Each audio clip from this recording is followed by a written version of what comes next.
तर मित्रांनो, आज होता दसरा आणि दसरा म्हणल्याच्या नंतर आमच्या मित्राचा लगेच फोन आला.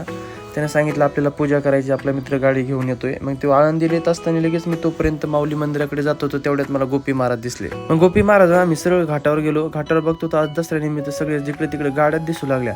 मग शेवटी आलो आम्ही मंदिरामध्ये. मंदिरात पण एवढी गर्दी होती ना.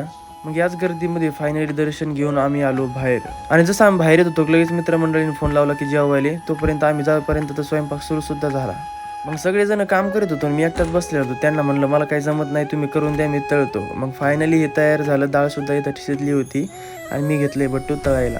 आणि मित्रांनो, ज्यांना आजपर्यंत फॉलो नसेल केलं त्यांनी फॉलो सुद्धा करून घ्या.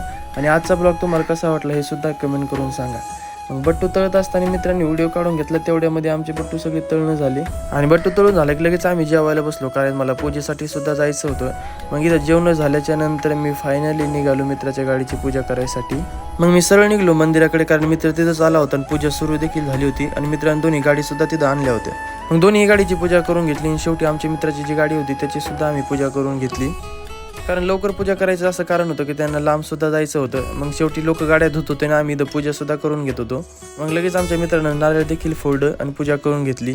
मग पूजा झाल्याच्या नंतर मित्राच्या गाडीचा प्रसाद घेतला आणि मित्राला सुद्धा ताटा केला आणि फायनली आलो आम्ही घाटावर. मग घाटावर आल्याच्या नंतर काही वेळ आम्ही इथं बसणार होतो. आणि मित्रांनो, तोपर्यंत आपण भेटूया नेक्स्ट ब्लॉगमध्ये.